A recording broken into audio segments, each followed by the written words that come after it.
अधूरी चाय और आखिरी चिट्ठी।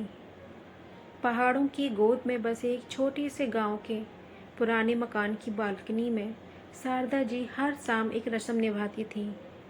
सूरज ढलने को होता, पक्षी अपने घोंसलों की ओर लौट रहे होते और शारदा जी दो पीतल के कपों में चाय छानती। एक कप वे खुद पकड़ती और दूसरा अपने सामने वाली खाली कुर्सी पर रख देती। यह कुर्सी उनके पति स्वर्गीय मास्टर जी की थी।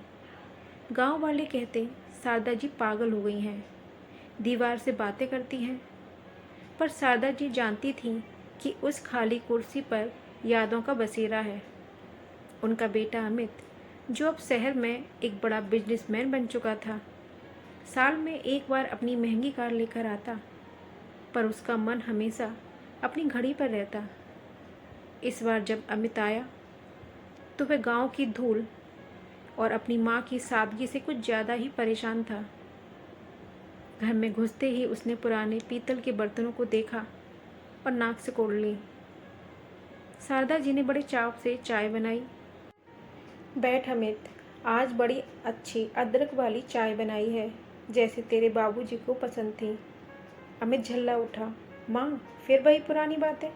ये पुराने टूटे फूटे कप, ये सीलन भरी दीवारें, मुझे शर्म आती है जब मेरे दोस्त पूछते हैं कि मेरी माँ कहाँ रहती है। शहर चलिए मेरे साथ, वहाँ मखमली सोफे हैं, नौकर चाकर है। यहाँ इस कबाड़ के बीच रहने का क्या तुक है। शारदा जी शांत रहीं। उन्होंने खिड़की से बाहर दिख रहे एक पुराने बरगद के पेड़ को देखा और धीमे से कहा, बेटा, ऊंचे सोफों पर नींद आ सकती है, पर सुकून नहीं। यहाँ की हर दरार में तेरे बचपन की हंसी कैद है। शहर की उन ऊंची इमारतों में मुझे अपना आसमान नहीं दिखेगा। अमित का गुस्सा सातवें आसमान पर पहुँच गया। आपकी ये पुरानी यादें और ये पुराने बर्तन मेरी तरक्की के रास्ते में पत्थर हैं। मुझे आपकी इन दकियानुसी बातों से शर्मिंदगी होती है। शारदा जी का हाथ कांप गया। चाय की कुछ बूंदें उनकी साड़ी पर गिर गईं। अमित बिना चाय पिए पैर पटकते हुए अपनी गाड़ी की ओर निकल गया। शारदा जी ने उसे रोका नहीं, बस धुंधली आंखों से उसे जाते हुए देखती रही। 2 महीने बीत गए। अमित अपने काम में और भी ज़्यादा व्यस्त हो गया। एक सुबह उसके ऑफिस के कैबिन में एक पार्सल आया। जब उसने उसे खोला तो अंदर रुई में लिपटा हुआ वही पुराना पीतल का कप था। यह वही कप था जिसे अमित ने अपनी पहली पॉकेट मनी बचाकर अपनी माँ को मदर्स डे पर दिया था। कप के साथ एक लिफाफा था। अमित ने उसे खोला तो उसमें शारदा जी की कांपती हुई लिखावट में एक चिट्ठी थी। मेरे प्यारे बेटे अमित, शायद तुम सही कहते हो, पुराने बर्तनों की कोई कीमत नहीं होती। पर बेटा, रिश्तों की चमक बर्तनों में नहीं, यादों की सादगी में होती है। जिस दिन तुम्हें लगे कि तुम्हारी बड़ी गाड़ियाँ और ऊंचे पद तुम्हारे अपनों के प्यार से बड़े हो गए हैं, उस दिन इस खाली कप को देख लेना। यह तुम्हें याद दिलाएगा कि जब इंसान के पास सब कुछ होकर भी अपना कोई नहीं होता, तो खालीपन कैसा महसूस होता है। मैं अब और बोझ नहीं बनूंगी, अपनी यादें समेट रही हूँ। चिट्ठी पढ़ते ही अमित के पैरों तले जमीन खिसक गई। उसे वो पल याद आया जब उसने अपनी माँ को शर्मिंदगी कहा था।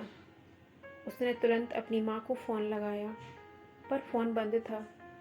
उसने पड़ोसियों को फ़ोन किया तो पता चला कि माँ की तबीयत बिगड़ने के बाद उन्हें अस्पताल ले जाया गया था, लेकिन वह वहाँ से भी डिस्चार्ज होकर वापस घर आ गई थीं और किसी से बात भी नहीं कर रही थी।